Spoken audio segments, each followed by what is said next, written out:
Hello, glad to be speaking to you again. The recording file size is going, so I know this call is recording. All right, enough delays. Let's get on with the show. I just want to regurgitate that stuff I said about the red dwarf. Okay, when it comes to but planets being binary, our solar system having a binary star system, having more than one star besides our sun. Um, Different stories on this. There's the theories put forth by a scientist whose name I'm drawing a blank on, who says that every 25 million years on Earth there's extinctions, and the reason that's the case, he alleges, is because a red dwarf star that he calls Nemesis is moving through the Oort cloud in the far reaches of the outer solar system and moving all the comets and the meteors and such, asteroids I should say, from the Oort cloud into our inner solar system every 25 million years.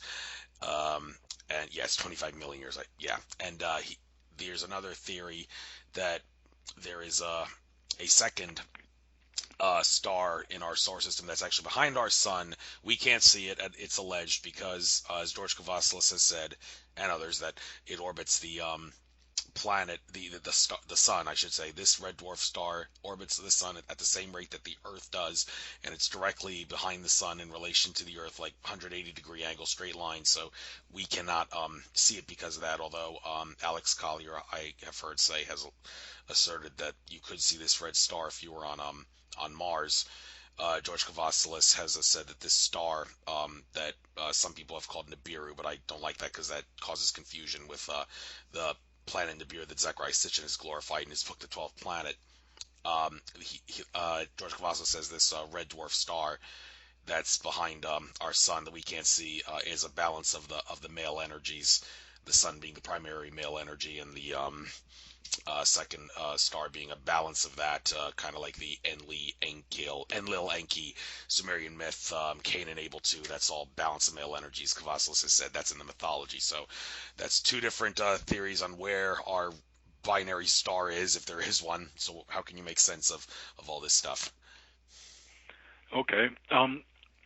The stuff that you've seen me speak about is quite ancient. It's sort of old school, and it's doesn't really relate to some of the Babylonian stuff that Stitchin looked at with this 3,600-year cycle. And it was kind of brought forward to the world sort of in the late 1800s, early 1900s by a great Kriya Yoga master from India called Sri Yukteswar. And he didn't just pull this theory out of a hat either. It came out of the Laws of Manu, which is one of the Vedic books. And within that, and if I've read the Laws of Manu, and it's kind of hard to describe. It's kind of like an enhanced version of, I guess you almost say that Moses said in the Old Testament and some of the prophets of the Old kind of the way of living.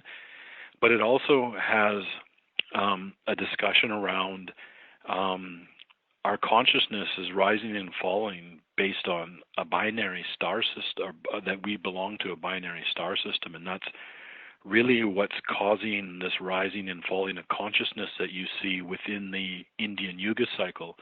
And for people who aren't familiar with the Indian Yuga cycle, there's basically it's a 4-cycle period where mental virtue of humanity is at the lowest during the Kali Yuga, which is a dark age, but that's the shortest age, and then it goes into basically a bronze age, a silver age, and a golden age, which is Sattva Yuga.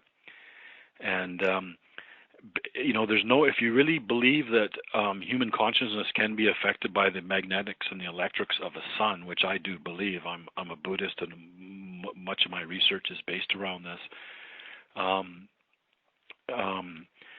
It makes sense because this Yuga cycle is repeating, right? So there's no other way that you can have this repeating Yuga cycle that goes from a golden age or back down into a dark age again, and repeats, and it repeats for infinity. And the only way you really can have that happen is in a binary star system. You can't just sort of, like a lot of New Age talk about how we're moving into a new region of space, and that's what's causing this changes everybody's feeling right now. And it's really not. It's we've actually moved out of the dark age, which is the Kali Yuga, based on Sri Yukteswar's theory. He said that in the dark age, we even got the length of the Yuga cycles mixed up. We tied it to what's called the Maha Yuga, and in Vedic literature, that's a 4.32 million year period. So a dark age lasts for 432,000 years. Like, that's a long time to have a dark age. And it basically started during the time of Krishna, which is 5,000 years ago. So we technically still have 427,000 years of the dark age left. And Shirik Tushar knew that we didn't. He was also a very competent astronomer. He wasn't just a great Kriya Yoga master. And he looked into the laws of Manu and said that it's based on a dual star, but it has a 24,000 year period. Not a, most people will go with the precession of the equinox. We actually have it depends on which research you look at, but it's between 25,625 years to about 25,920 years, this precession of the equinox. And it's kind of interesting that this theory is tied to very close to that number, right? And I think if you actually look at the animations of a binary star system, so our scientists used a supercomputer to calculate this 25,625 year approximation of what a great year really is. And they were basing it on, what they can see, the wobble, which is really caused by the moon going around the Earth. That's what they originally in the equinox. And and then they extrapolate out that with a supercomputer, right? But if you actually look at how a binary star system actually reacts, when the stars come back together, they speed up, and then they come into perihelion really quick, and they go back out quite slow again. And these binaries now, like I've heard 70% of all stars in the whole multiverse. That's not just within our galaxy that has hundreds of billions of stars. It's the hundreds of billions of galaxies that all have hundreds of billions of stars. And some people are even saying 80% are binaries, some trinaries as well, some even more than that in one system. And it's kind of neat when you think about it. If consciousness is really rising and falling because of these two stars coming, our sun and its binary coming back and forth every 24,000 years. Kind of interesting concept, but when you actually tie this model that Shirik Tushar proposed that came out of the laws of Manu, our history fits it. It really does. Like, our history doesn't really fit Stitchin's model where he says it's a 3,600 year cycle, because we have pretty good recorded history back 3,600 years.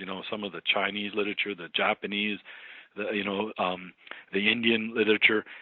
Rama goes back almost 7,000 years, and we don't have any recorded history of a really bad cataclysm that would cause when binaries come back together in the last 3,600 years, because you would just have to go back from today 3,600 years, and if that's what that cycle was. There could be a trinary, though. Some people have proposed that, and that is a possibility, because we don't really know. My telescope in my backyard's only 350 mag. We don't really know a lot about the universe. But the interesting thing is that the people that brought this ancient wisdom to India, they flew in Vimanas. They had blue skin. Krishna had blue skin. Rama had light green skin. These people were different colors. They flew Vimanas. There's even mentioned in the Vedas. There was 4 types. One was for flying, or two were for flying intercontinental. One was for flying within a continent, and one was for interplanetary. And there was 2 types of fuel, Rasa and Quicksilver. And the Rasa was for flying within the planet, sort of, and this Quicksilver stuff was for flying. This is not just Indian science fiction. This is in the Vedas, which there's great wisdom in this literature as well. It's really the foundation for a lot of this stuff that we, and the laws of Manu is actually a story of Noah. It talks about the first guy who builds an ark, pretty much almost the exact same story as Noah. And the last time that this, according to his model, the last time that this duel came in was 11,500 BC. And roughly 11,500 BC, if you add that's roughly 13,500 years ago. And we don't really have a recorded history that good, but we know that there was an ice age around that time. That's kind of roughly the time that Atlantis sank. It's also the time that they built this ancient megalithic structure called Göbekli Tepe, and they buried it. And we won't get into what that's really for today, but my research also covers that. But it might have been buried because they knew this duel was coming in, and that's what would cause a potential ice age. But the interesting thing is when these two stars are the closest together, there's only really a short period, maybe 100 years of chaos when they come together. And but it's right at the height of the golden age. You'd think they would come together in the middle of the dark age, but they don't. It's when they're the furthest apart is that these dark ages happen, and this is really what's causing this Yuga cycle. Is these two stars coming back and forth. And some binaries, they come back and forth within 3 years. Some have 100,000-year orbits, and some have 24,000-year orbits. And it's just interesting that ours is attached to a great year.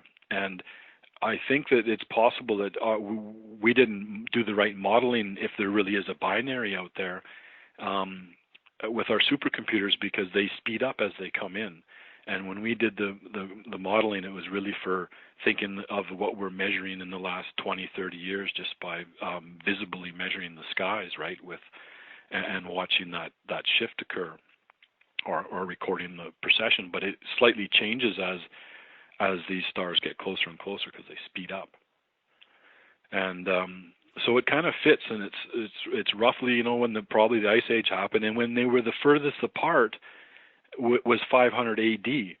So technically, to this model, the Dark Age, the human Dark Age, of this model, fits what actually happened on the world, because it starts roughly about 700 BC is when we go from Dwarpa Yuga, the time of Krishna, basically, into the Dark Age, and right at 500 AD is when the two planets or the two stars were the furthest apart, and that was the height of our Dark Age, and that's almost exactly when the Roman Empire fell. So from about 7,000 BC to 500 AD, that's when China, the Persian Wars, all these dark wars where we were at our worst on this planet. And then when you get on the other side of 500 AD and you're on the basically what they call the ascending arc, as these two stars coming back together again, we don't leave the Dark Age fully until 1700 AD. So technically, the Dark Age, or the Kali Yuga, according to this model, ended in 1700. But there's what they call a Sandus period. There's a bit of overlap, if you can imagine, between a Dark Age and then the Dwarpa Yuga, which is where mental virtue goes from 25% to 50%. So that's quite a big jump, right? When it goes into the Silver Age, or the Treta Yuga, it only goes to 75%. And then when you get into the Golden Age, mental virtue goes right up to 100%, and that's why you have a golden age. These stars are affecting human consciousness. The universe, the multiverse, is a precision timepiece of the Creator, really, designed for the evolution of all consciousness. That's what this theory kind of shows, and that's why there's probably so many binary star systems. Maybe even if you were an advanced race, you might, if you're looking for other advanced life forms, you would look at a binary potentially before other systems, because of this rising and falling, because everything's connected, no matter how people want to look at it. We are connected to the sun, and there's the energy of the sun does affect consciousness. And there's a famous Canadian physicist, I think Albert Roy Davies, where he actually did experiments how people under negative magnetic fields acted positively, and under positive magnetic fields who actually showed negative emotions and were agitated. Like, we're affected by not so much our physical bodies, but our soul consciousness. That's where real consciousness resides. A lot of people think that your consciousness is in your brain. It is that's kind of the illusion consciousness, but our real soul consciousness is affected by these magnetics of these two stars, and that's really the real cause of the Yuga cycle. And I really don't think the traditional Maha Yuga, 4.32 million years, is correct. And Shiriktushra even did measurements in 1894 on the vernal equinox and determined that we are entering Dwarpa Yuga, the early stages, because there's this overlap period called the Sandus, and it roughly lasts about 300 years. And if you take 1700 plus 300 years, you roughly get to 2000. I think that's really what 2012, what the ancients were telling us, even the Mayans, is that virtue on this planet is going to kind of go from 25 to 50%. And I know a lot of people, when you look at society, it's not happening yet because it takes a little bit of time when that occurs. And I think that's a lot of the changes you're seeing right now. It's going to make, it's not a smooth ride always, but it has a lot to do with these two stars coming back together now. But they're still a long ways off. We don't get to the two stars don't come back together in this model until 12,500 AD. It's almost 10,000 years because it's a 24,000 year period, and there's an ascending arc of 12,000 years, and then there's a descending arc of 12,000 years. And I know there's lots of theories out there, and a lot of people are saying, Nibiru is always behind the sun because it's, tacked with the orbit of the Earth, and that doesn't make any sense. All binary stars have elongated orbits. That's pretty much common throughout the universe.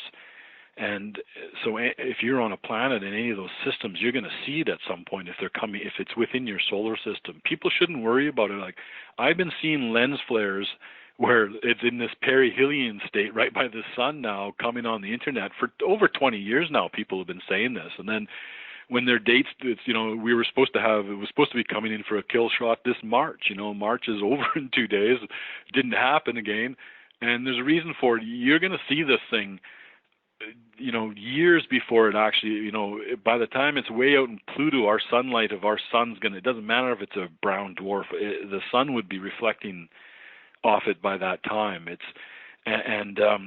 Because they all have elongated order, I don't buy this theory that it's always behind the sun. That's why we can't see it. But if you're on another planet, you can see it. It's like they don't work that way. If you got to use your common sense sometimes, and I think there's sometimes Doom sells books and stuff like that, and gets everybody interested, and they want to come and listen to this stuff. But I've heard a lot of doom for a long time about this, and it's really tied to the consciousness of this planet. And the next time it comes in, we're going to be at the top of our golden age, so we'll probably be able to, handle some of the negative impacts you would have when your binaries come back together again. And it is only for a short period of time, but the problems that it could occur could last hundreds of years afterwards potentially. And some of this increase in weather patterns and stuff that we've just seen in the last kind of couple decades, and the sun being brighter, I really believe that if you look at that model, as these suns come back together, they start to kind of they're basically charged plasma spheres. That's all a sun really is. So they start affecting each other, and they increase the magnetics. That's the yin and yang symbol you see, and that's really this is not in literature or anything, but my belief is that really is a symbol of our dual star system. And it's the black and the white, the black sun and the white sun, and how the rise and fall of consciousness is created from these two suns coming in and out. And this comes from Vedic holy books that this is a source of great wisdom as well. So I put a lot of faith in this theory, and when I actually mapped it out, I don't know if you got the diagram on the screen so your viewer or your listeners can see it, but you can see that our history fits this model, and it doesn't fit the old model of a Mahayuga of 4.32 million years. And I think that the 24,000 years might be more accurate of what a precessional equinox is, because of these. If it's based on a binary system, as they come closer together, they speed up. So you can't measure a rate at one certain point. You have to be able to see the whole process to do a proper calculation, and that's not what happened when scientists tried to figure out what the precessional equinox is.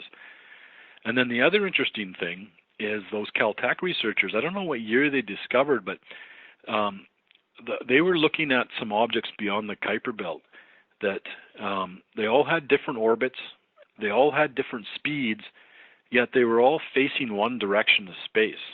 Something out there was causing them to pull or to face this one direction. So they didn't see this with a telescope, but and this is where the planet 9 came in, is that they used mathematics to determine that there's a ninth planet out there, kind of like what the Sumerian stuff pointed out as well, that there is a ninth planet out there, it's got this strange elongated orbit, which just almost like a binary system, but they haven't called it a binary yet. They've just called it a planet, which is kind of strange to have a planet that's roughly, they say, 10 times the mass of Earth, just floating away out, way out there.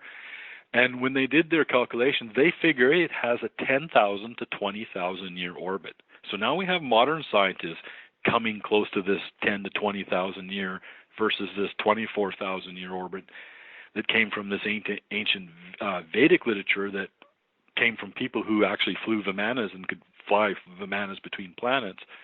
And you know, some people might not believe that. It's kind of gets out into right sort of reality, but I really think that stuff happened in our past.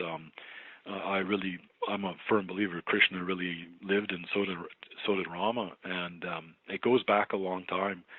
And our ancients knew this. It's just I don't know why there's so much.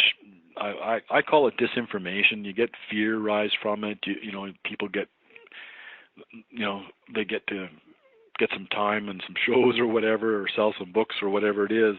But just look at, you got to use critical thinking sometimes with it. Just look at how many failed predictions about that has occurred, and the fear that gets generated around that, the uneasiness. It's you're going to have lots of time if I was wrong and Shiriktisha is wrong, and it's going to be here in 24 months.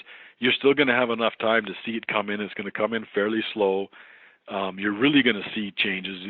We're not talking about little weather pattern, strange weather phenomenon we're seeing now. It would be way more intense than that.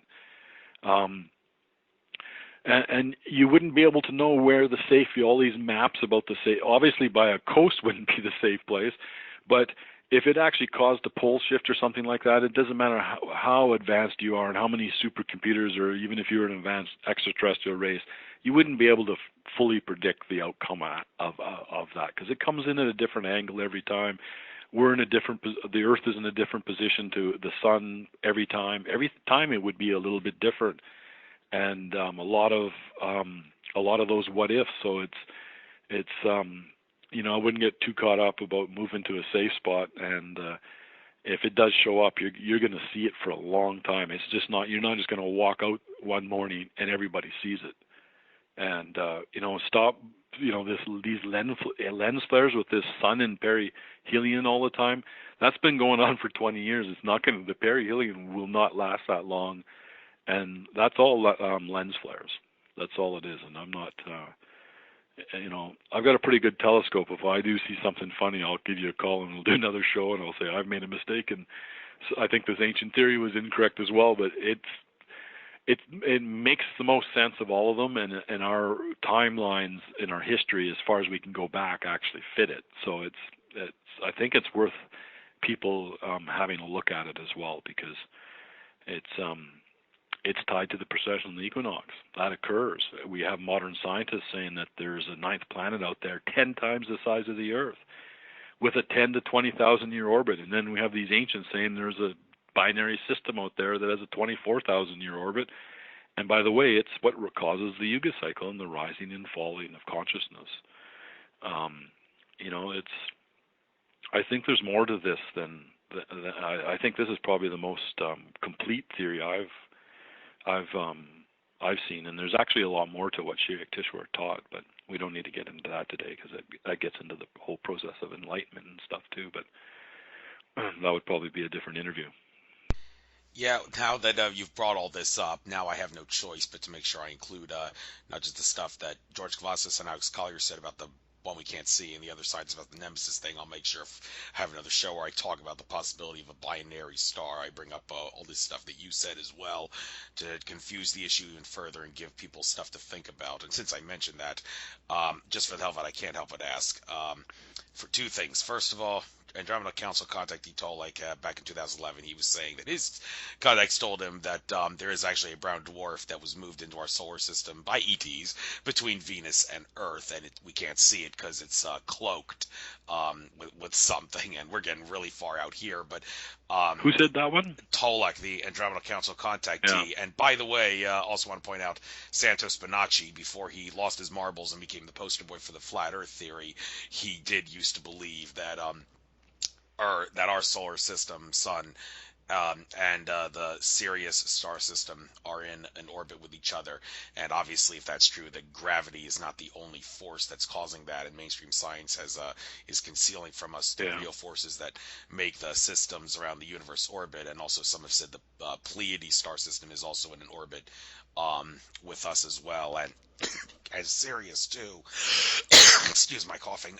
But all these ideas about like who could be right and could all these people be right, and if they're all right, how do we make sense of it? Well, to try to make sense of it, Jim Nichols, who's made a lot of videos that are definitely worth watching, when he was doing a video on the planet Nibiru, and I don't think he was really talking about Nibiru in the sense of being a star as much as it being like a planet like that the Anunnaki, or that Sitchin said, live on. In the end of that documentary about Nibiru, where he basically said what Sitchin said, and Michael Tsarian and a lot of other people. In the end, he went along with what David Icke said, and David Icke's could be said to all these theories that the planet or star Nibiru, Nemesis, this binary that you're talking about, they all exist if and only if our consciousness allows for them to exist. Okay, well, that makes sense because everything exists because of our consciousness, but what are the implications of that? Can someone actually like, man, can I ask you, can you help if you go along with that, how do you make sense of all these things existing because our collective consciousness on this planet allows for it to exist, and why would that happen in cycles? I don't. I I'm a little bit more old school than some of these guys, and some of these names that you're naming. I've heard a lot of their predictions over the years that didn't come forward. There's a lot of theories out there, and I don't really want to start debunking their old theories and stuff. But if you're wrong a lot, and it doesn't mean you're going to be right one of the times. This is a hard thing to prove, right? Because if it does have a 24, even if it had a 3,600 year orbit, not the 24,000 year orbit, that's still a long time. We don't record our history that well. We only live 70 years, 80 years if we're lucky. We don't know our history that well, because that's kind of what happens in a dark age. We've just come out of the dark age. So what people really should be focusing on, and I think this is why Shuyuk-Tishwar theory is so important, because I don't really believe that. I know there's extraterrestrial races, the people, the stuff, the laws of the Manu, all the stuff in the Vedas. They were recording extremely long cycles that we haven't. Even a 24,000 year cycle. To be able to see the rising and falling of these Yuga cycles within just 24,000. You'd have to see it 6-7 times, so you're getting into over 100,000 years and record that and know when these changes are. That's impossible. We haven't been recording that closely, even if some of these ancient civilizations did. We don't have that information. Maybe somebody does in some library that's been hidden from the mainstream public, but we don't really know that. So we have to kind of go on some of this ancient stuff, and from my perspective, is that a lot of the stuff that in the Vedas is very accurate, and I think that this one possibly is as well. It's a lot. I really don't think there's an extraterrestrial race interfering with our binaries and placing a planet here and moving one over there. Sure, if you want to believe that, go ahead, but there's this multiverse was created by a greater thing. We'll call it God, call it creator, whatever you want. And I think a higher worlds just don't get in and mess with what's going on down here, because if they were, we would be in a better place right now, right? We're really not. I think it's because we're not taking responsibility for ourselves. If we keep wanting to believe this theory and that theory, that this is why we're doing this or that, we're never going to just change this world ourselves. That's really what has to happen. We can't keep, thinking that much. I really don't believe that happened. I don't really listen to the person you've said very much, but I just don't believe that that's what's occurring. I think that this, people, other higher worlds, especially the ones we want to deal with, aren't really messing with us that way or reconfiguring the planet that way. There's got to be more respect for the universe than doing something like that. You know what I mean? And I don't think that I do believe it is possible that this binary has planets, and maybe Nibiru is a planet around this binary, and it is a red dwarf, and it might have more than one planet.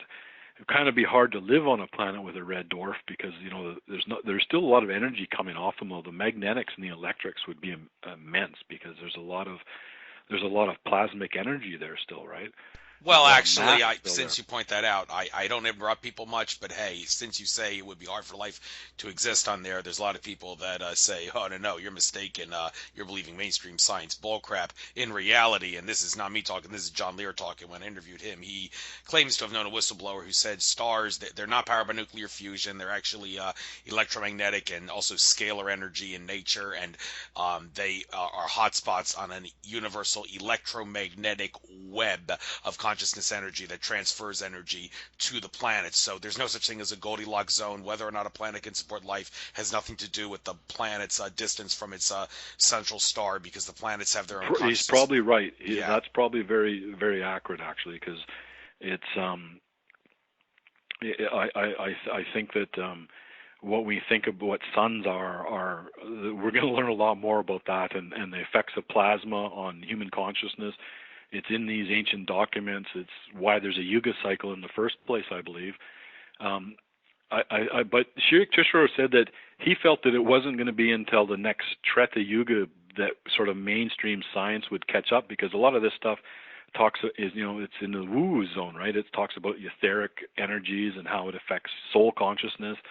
A lot of that stuff science can't really measure or see yet, so to them it doesn't exist, and that's okay. Mainstream science doesn't have to buy all of this.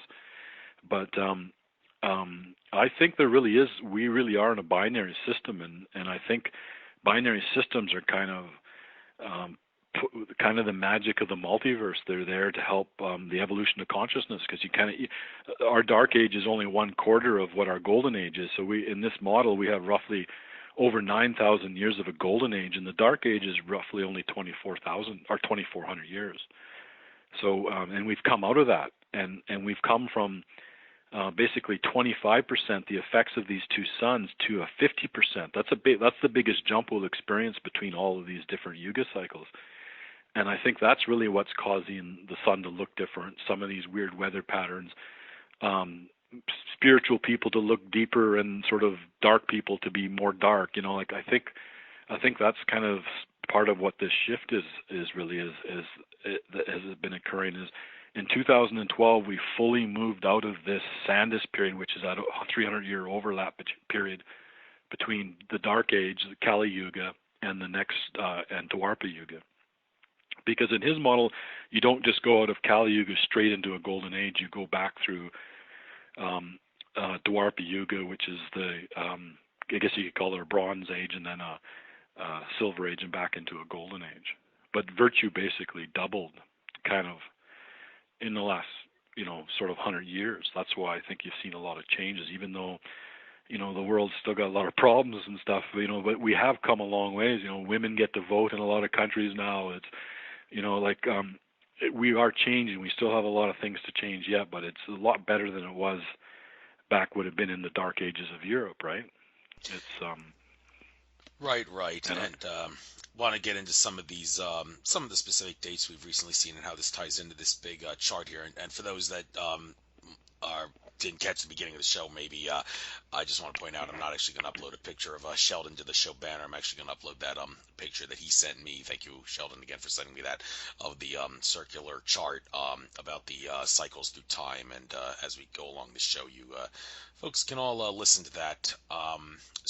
But in regards to what you said about how we got a long way to go before we actually go into a golden age, you're probably making a lot of people do face palms hearing that, because they're thinking that they're living in this time of great change and all. They're the ones who are going to propel us into the golden age, but no, they're at the best. Well, no, they actually are, because this is the thing is on the ascending arc. Because when the suns start coming back together, you head towards, or going away from each other, you go out to a dark age. And in 500 AD, the suns started coming back together again. So in 2012, they were roughly 1,500 years on their journey back together. and mental virtue went from 25 to 50%. So there is a big change coming right now, and these people really are going to be the foundation of the next root race, the sixth root race, which is happening now. That's what this is all about. We're in the early days. I know a lot of people just wanted it, to be rainbows and bang, we're going to be in the fourth dimension or fifth dimension, and it's all going to be wonderful.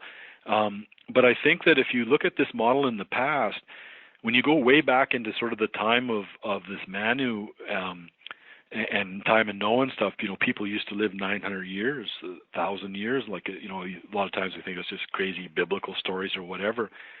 Even in the time of Rama, which was he was 5,000 BC, so 7,000 years ago. He lived a long time. And even Krishna, he got shot in the foot by an arrow and died sort of prematurely, but he was 138, and he was in Dwapara Yuga. So there's potential as we shift, and this is what the Gnostics call the Omega point, and it's probably at some point in our near future. Like, I'm not going to give dates. It's not 1 year, 2 years. It could be 50 years. It could be 250 years away. But we're in the zone now. After you get back into Dwapara Yuga, where we potentially could even have a dimensional jump, like we go from the third to the fourth, and that's what the Omega point, or this big transition point that's talked about in the Bible and other literature occurs. We're in the zone now, so we're not fully into the golden age, but we're on the ascending arc, and dual mental virtue on planet Earth in 2012 really made that final jump out of that Sandus period, which still had a little bit of the overlap of the Kali Yuga, fully into Dwapara Yuga. So these people are right. They are the change. Now's the time to change the world, to change our consciousness, to change. This is a better time to even become enlightened, to do all of these things. This is the time, and it's not, oh dear, we got to wait, 1,000 years. That's not how it works. This is the time. I really do believe this is the time.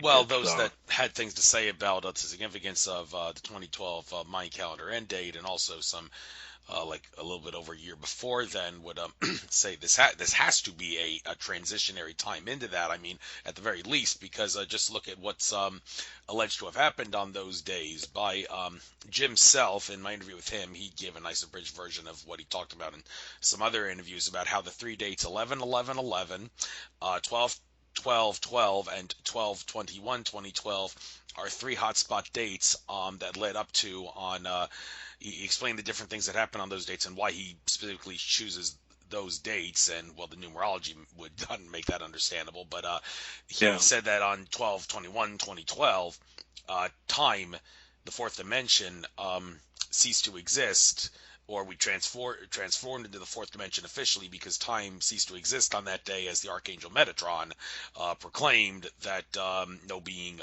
that's born in this reality from this point forward will be born in the third dimension. And I tried to complicate the issue even further by saying, well, you're giving a trio of dates there, Jim. Shouldn't maybe you make it a quartet of dates and include Carl Johann Kalimann's date of October 28th, 2011 in there, where it's alleged by a couple people like Alfred Weber that was the date where the cosmic fluctuations of the male and female energy from the center of the galaxy reached a state of equilibrium. And also Ian Zellungold, who was talked a lot about what Carl Kalimann pushed in his theories, that October 28th, 2011 was the date that everything that has happened over the last 16.4 billion years or something, and all those cycles combined into one, they happen all at once in one sitting on that day. And what exact time that happened on that day was, I don't know. Maybe it was the exact time that the St. Louis Cardinals won the World Series that day. That's just my theory.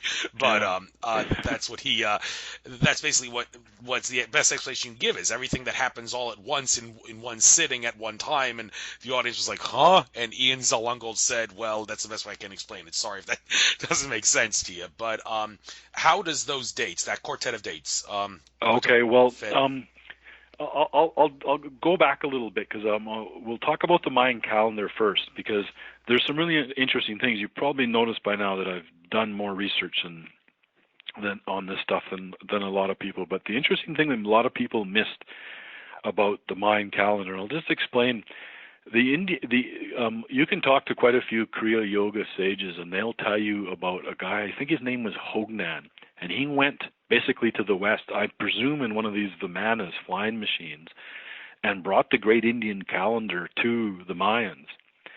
And now I know a lot of people go, well, they were sacrificing and everything. Well, the Mayan, everybody went through the Dark Age. They were doing that in roughly about 600 AD, right when these two stars were the furthest apart, right at the height of our Dark Age. And they were pretty mellow compared to some of the stuff that was going on in Europe and China and all over the globe, right? Like that, everybody was dark at that time, it appears in our history. But the interesting thing about the Mayan calendar is its start date was 3114 BC. That's when the Mayan calendar start date, and it ends in 2012 AD. So it's a 5,126-year calendar, 124-year calendar. It's a little over 5,000 years. Now, depending on what research you talk to, the Mayan civilization didn't even start. Like, they didn't even exist as kind of an organized group of people until about 400 to 600 AD. Yet their calendar goes back to 3,114 BC, which kind of makes you go, And the other interesting thing is now they're finding figurines of Ganesh in Central America. These are the basically Hindu deities. They're finding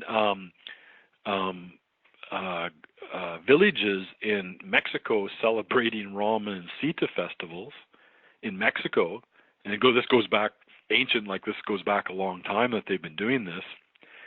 And Krishna departed in 3102 BC, which is really only 12 years from the start date of this Mayan calendar. And I believe there's a real strong connection to this as well, and that the Mayan calendar potentially could be measuring one of these cycles of Vishnu, and really 2012 is the time of a cycle of Vishnu where the Kalki avatar, the rider on the white horse in Revelations, kind of is in this time frame. Whenever we hit this omega point, this is when some of this stuff's going to happen, and I don't think it's really that far into our future.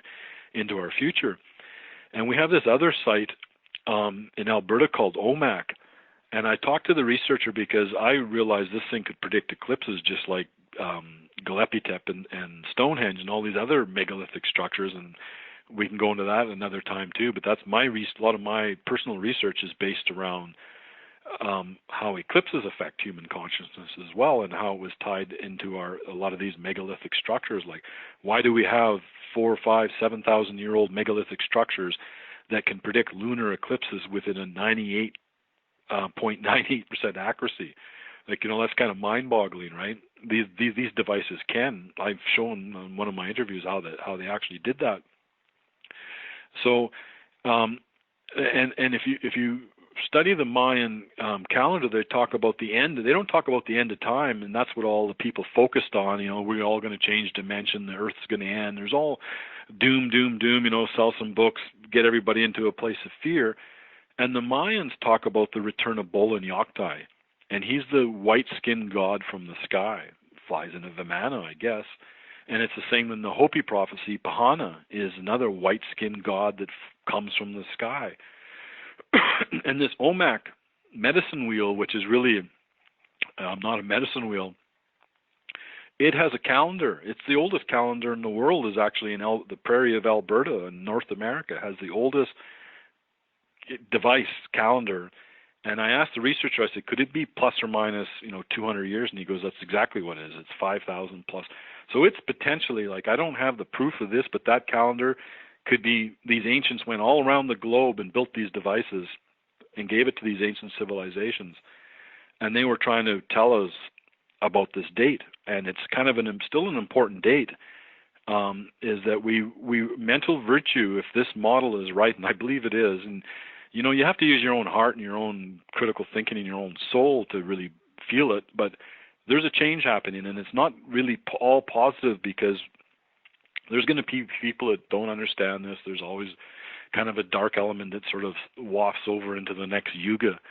They had wars in Dwarpa Yuga in the time of Krishna, so you can technically still have a war in Dwarpa Yuga. But I think the consciousness that's rising and the changes people are feeling, why so many people are looking at this, and why there's so many theories, everybody's trying to figure it out. None of us are going to have all the answers. We have just elements. But I think that this is really important to look at because one of the greatest Kriya Yoga masters really brought this forward back to the world again, and it's in actually ancient Vedic literature. It's in the laws of Manu, and the source of great wisdom. I know that. I've spent the last 30 years studying that. That and the Buddhist side of things, and there's just nothing but divine and great wisdom, and I believe a lot of the stuff about Vimanas and stuff wasn't science fiction. It wasn't Hindu science fiction. It really happened. I think in our last golden age, we're at our best in a golden age, and higher worlds probably do come and visit us, and this actually occurred.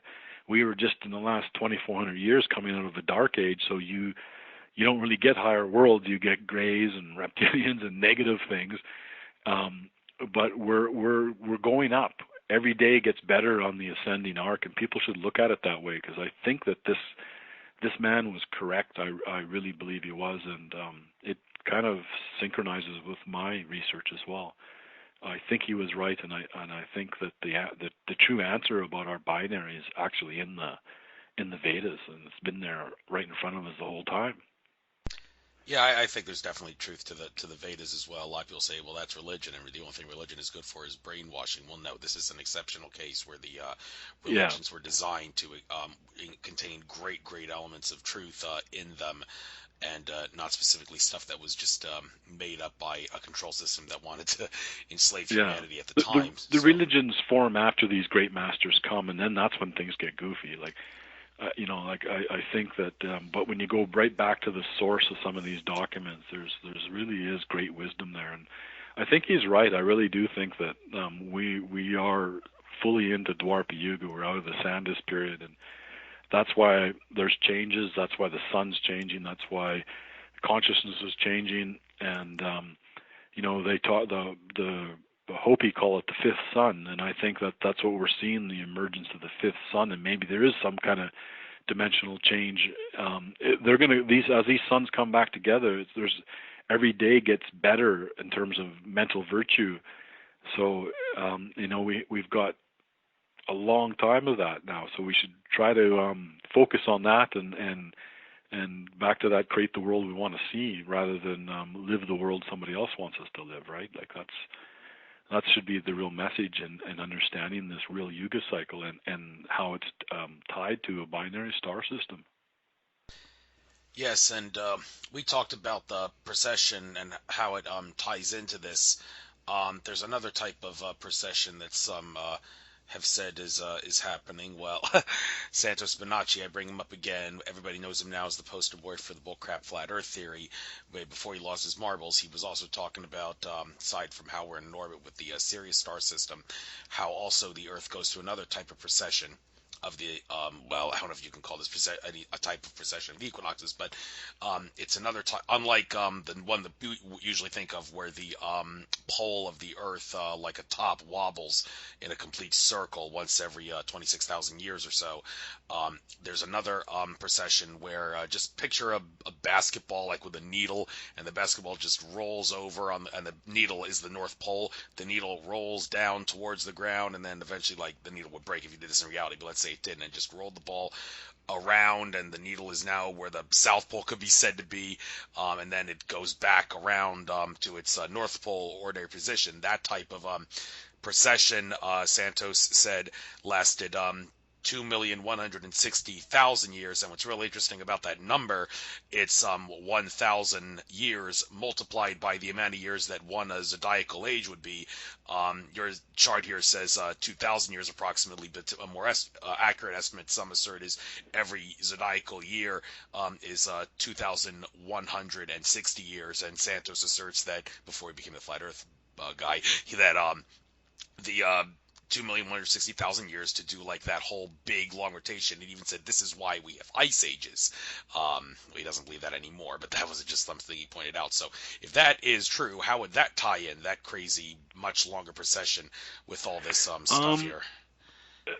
don't really know because, but some of the Vedic stuff, they were monitoring the traditional Maha Yuga, which is 4.32 million years. So you have these cycles within cycles. There's this 24,000 binary year cycle, but our sun is moving with a whole group of other suns, and then the whole arm is moving within the Milky Way. So there's changes from that would cause shifts and stuff within a planetary system and consciousness as well. But those get out to very long times, and I think even some extraterrestrial races, that whoever gave the original this information to the people of India, they might not even know that stuff. Once you start getting into millions of years, it gets kind of hard to start monitoring patterns and stuff like that. You know what I mean? So I really don't know. Like that's getting quite a ways out there. I think the thing people should focus on is changing consciousness on this planet, and applying critical thinking to this stuff too. Like I've seen a lot of fear generated around this binary star system, and I think that's by design too. I think there's a lot of people that do that. This is part of the keep people in fear and doubt and anxiety. You never see these people who put these theories out there when it doesn't happen. They don't, I'm sorry, I made a mistake. Or they say things like, we changed dimensions, or they've always got some out for it. But use your discernment. I've heard a lot of these people say multiple things that never came to pass. Yet people still treat them as experts in the field, kind of thing. And so it's I think kind of one or two strikes, you're out. Fair enough. But I cannot help but ask you about this because, throwing out different ideas that people have that conflict with other ideas, I need to address that because it helps discover, I don't want people to think this has got to be the truth. There's no other way. Well, that's going a little too extreme. Yeah, but at the same, yep. but at the same time, you got to bring up conflicting things because if there's a conflict, why not address it? So, the nature of our solar system and what's actually shaped like, people like Nassim Haramein and also Santos, before he became the flat Earth poster boy, did believe in his presentations that the shape of our solar system should be thought of as a spiraling or corkscrewing traffic cone. He's absolutely right. The guy was brilliant to mention that, because that's exactly what's happening. Well, if that's true, but how does that explain? How can you explain the elliptical orbit of the binary star, even the planet Nibiru, which Zachary Sitchin talks about? Zachary Sitchin in his books, he drew the solar system like the Copernican model with a flat disk, but that's not right. It's more like a spiraling traffic cone. So how do you? You can still be rotating through your space like a spiral, where you look at all the planets not really going around the sun so much as them all sort of spinning as they're going out. But the effects of those two stars coming back together are still going to be the same, because they're not spiraling way out of control off some other crazy orbit. They're just floating back and forth between each other in spirals. That's really what he was saying. It's his theory doesn't debunk a binary system at all. They just kind of have that natural spiral as they come back together, and so do the planets that would be around them. But they're still going within each other. You know what I mean? Like they're just spiraling together, and then for 12,000 years, and they spiral apart for 12,000 years. And I would imagine the spiral gets sharper as they get further out. It's because it's the magnetic effects is a lot weaker, and that's why you have a dark age as well. We're affected by that. So it's kind of mind-blowing how potentially we can our consciousness is rising and falling, cycling and evolving. That's the other thing is it's what they're perpetual motion machines for the evolution of consciousness. That's what a binary is really essentially doing. It's kind of amazing, really. Right. Okay, so there's no conflict there. Thank you for pointing that out. Well, here's something that is a little conflicting. I read Michael Tsarian's book, Atlantis, Alien Visitation and Genetic Manipulation. There's a few things he says in that book that, well, I and a lot of people would flat out disagree with, like Atlantis and Lemuria existing at the same time. Most people would assert no, Lemuria came first. And but anyhow, he makes the radical assertion in that book, and he does present some compelling evidence, I must say, that there never was a younger Dryas ice age. That was just a mainstream science, mainstream history lie to conceal the fact that there was actually a global Atlantean empire that stretched all around the world, and the headquarters for that empire was a lost continent that used to exist in the Atlantic Ocean. There never was an ice age, and that means people like Professor Arios Nunes dos Santos, who's Frank Joseph Hoff, who covers his work, I had on my show. He says, well, Atlantis had to be in Indonesia because there was an ice age all over the world, and that was the only place what a civilization could be was in Indonesia, and that's where the theory of Atlantis in Indonesia comes from. Well, I said, well, no, if Michael Tsarian's right that there never was an ice age, and that throws a monkey wrench into that theory. So where are you making the assertion that there was an ice age? Because I heard you say that earlier, that you believe there was. The fact that if you live in Canada and see some of the effects of glaciers from a long time ago, you can still see the scarring, and even on my farm, I've got a couple of really big, huge boulders in the middle of nowhere, and they're completely smooth, and I know damn well how they got there. They got moved there by ice. So and that's kind of a well-known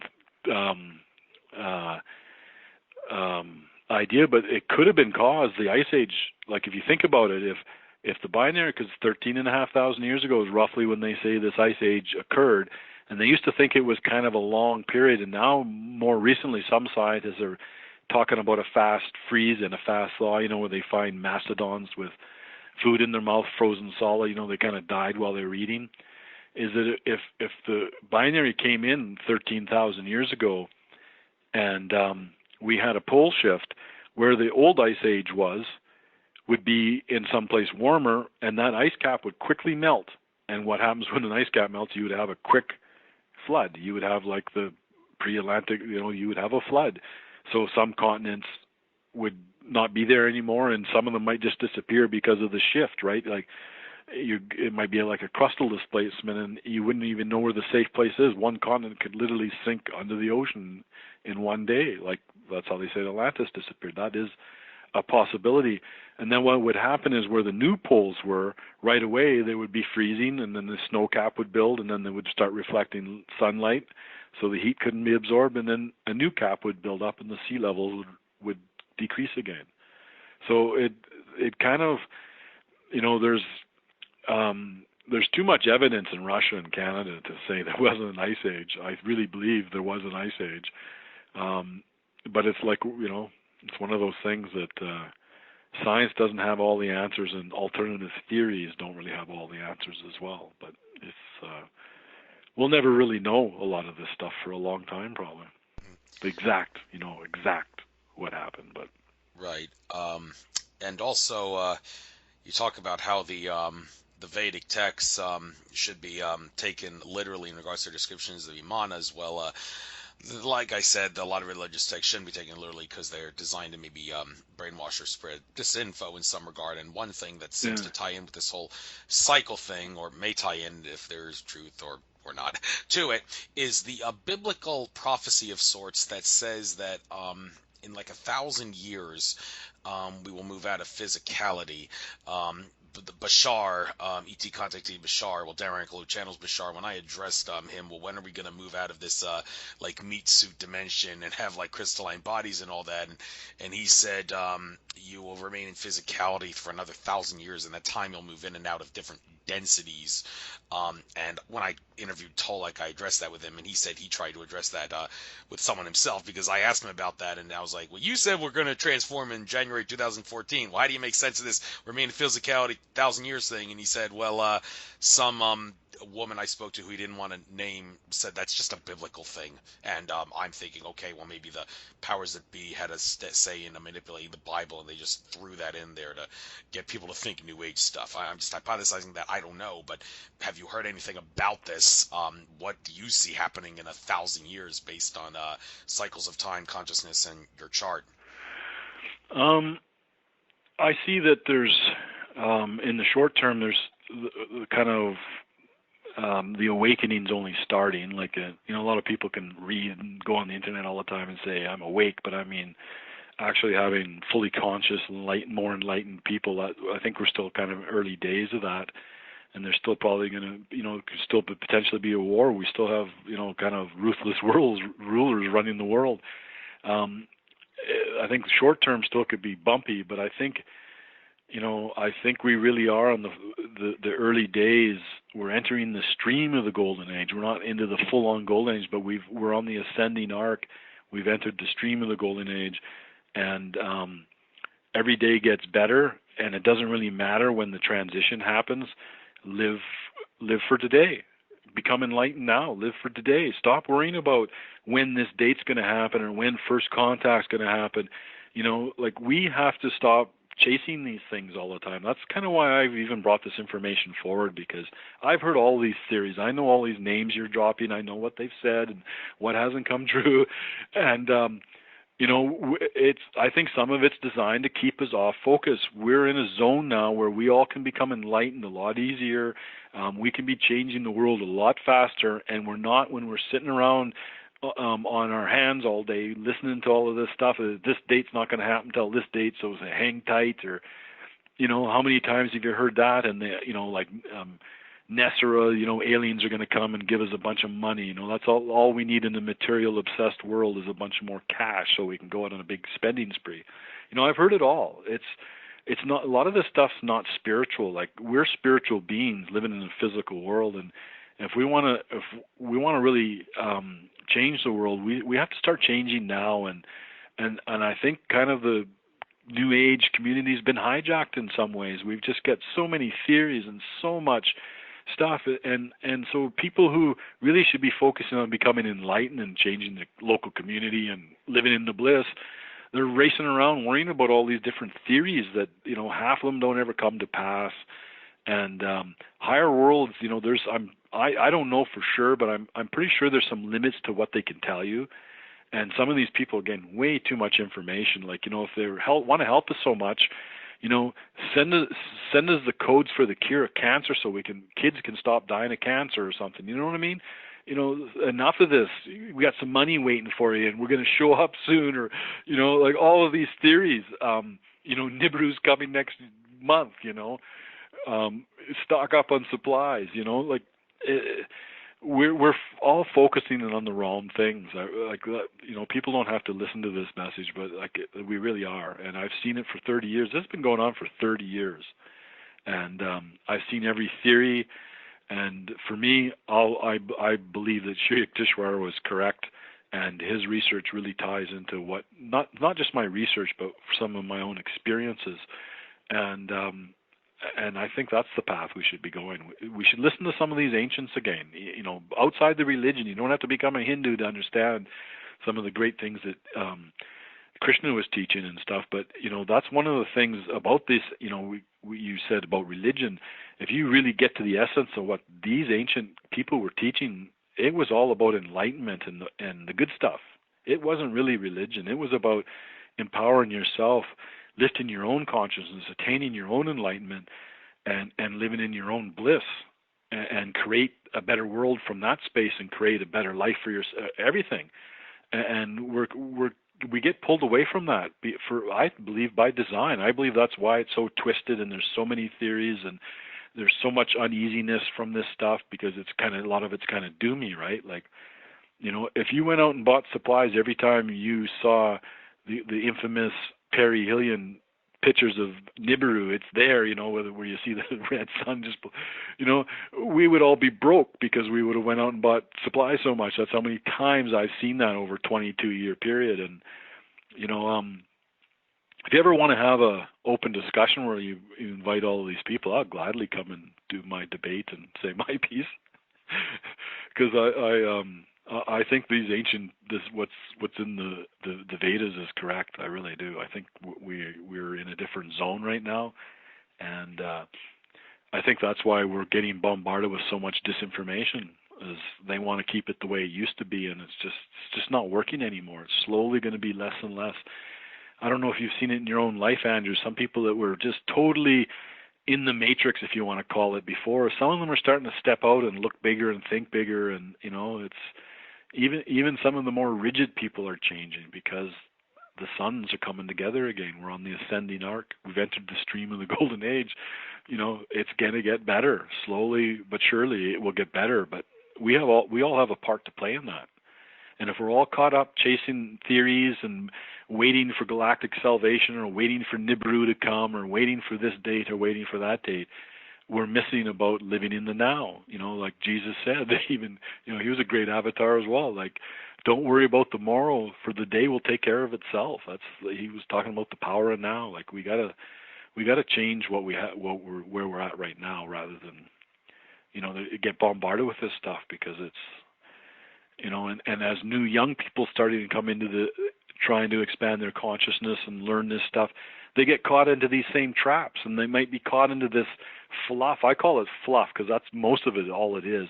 They get caught in all these little internet memes. This is going to happen. This guy, this is going to happen. I remember in 1996, one of the great channelers or whatever was saying that, the Syrians put us into a holographic bubble because we weren't ready for the upliftment of the solar system, and that there was going to be a galactic civilization and Ayers Rock. This has been going on for years and years and years. Jupiter ignition, I don't know if you remember that one. That was a big one back in sort of 2009. Jupiter was going to ignite as a second sun, and the blue rays were going to change the cosmic nature of the planet. And and the people that actually put that theory out there, they say it's still there, but guess what? It's behind the sun.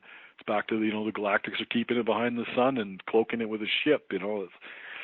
That's not what happened. Nobody's cloaking anything. It's the stories have just gone too far, as my personal belief. That's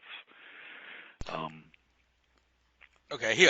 Now to a more basic question to try to make things a little more simple. Looking at your chart here, it says the Great Cycle based on the spring equinox. Okay, why can't it be based on the fall equinox or the solstices, for that matter? Why does it have to be the spring equinox? Out of curiosity.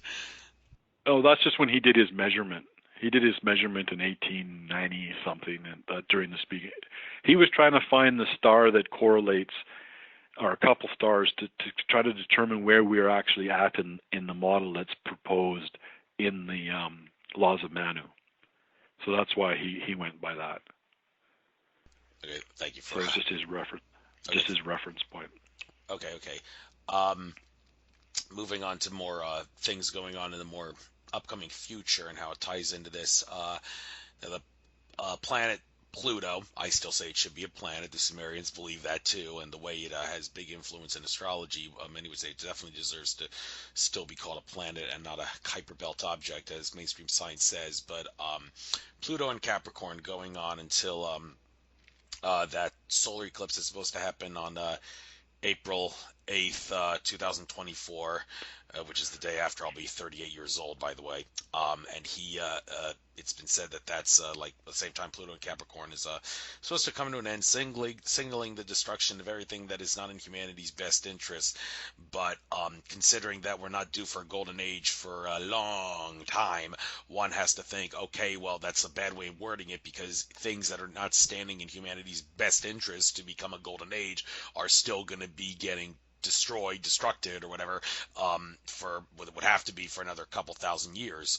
So how do we, what exactly, according to your chart, is going to happen in the time period up till 2024, and why would the period after that not be considered a golden age if everything that's not in our best interest is said to be destroyed by Pluto and Capricorn?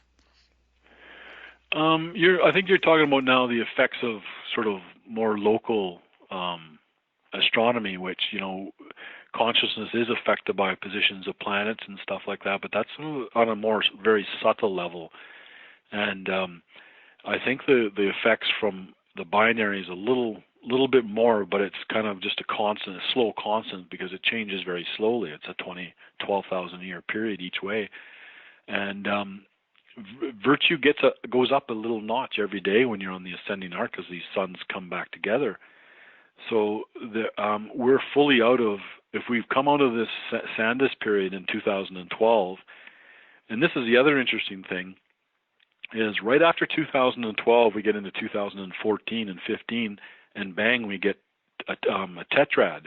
And a lot of people are going, these are markers and stuff, and I don't know if you've watched my research, but I've got a whole bunch of research of the effects of lunar eclipses that's tied to this ancient Vedic teachings, as well as some of the unknown Buddhist scriptures that most people don't get access to contain this information, as well as how human consciousness is affected, especially during lunar eclipses.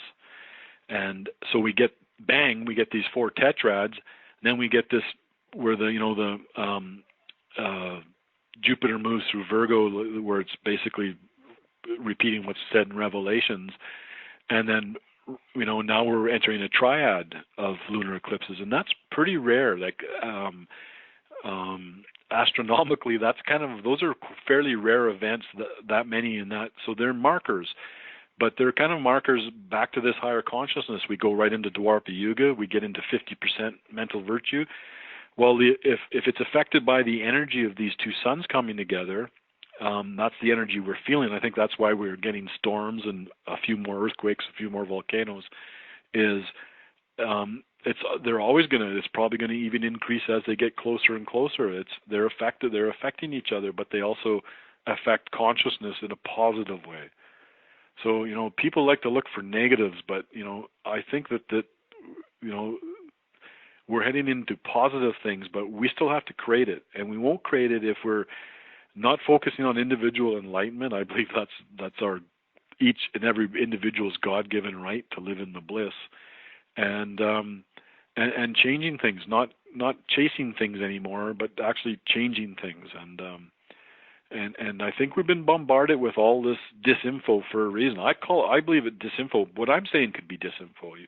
People can use their own discernment. They can go watch these videos and read my book, and make their own discernment. But there is a lot of disinfo, and a lot of times it's just people trying to figure it out, and they might get down the wrong path. That's easy to go on, and get caught on the wrong paths. That's just part of spiritual growth too. But it would be nice to see that these younger people coming in right now, and children, that when they start to look at this stuff, that they don't get hit the same traps that we do. This guy saying that, and seeing pictures of lens flares and Nibiru on the internet for 25 years of their lives, that it's coming tomorrow, go buy your groceries, folks, type of stuff. Because, like, what does that really serve?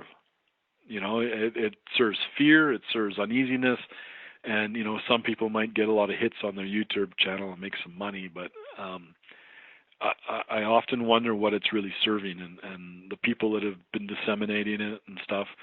I'd like to ask them, how many people have actually become enlightened like the Buddha did with your information? And it's probably pretty low, and that's really, that says everything right there. It's time to lift the spirit of humanity, not keep pulling it down and getting us into this victim mode, and that somebody's going to come and save us, and we can't do anything until somebody comes and saves us and takes the bad cabal away. That kind of stuff just, has to stop. And I think that's why there's so much disinformation out there. It's part of it. It's to keep us all confused, and so we're not doing the work you really need to be doing to actually change your own consciousness. If you understand some of this stuff that I've wrote about and stuff, it's not as hard to become enlightened anymore. And there's two reasons. The teachings have just recently got better. There's more information for you to understand. It's not just technique; it's also timing. And we haven't known that for 2,500 years. That's the crux of my teachings.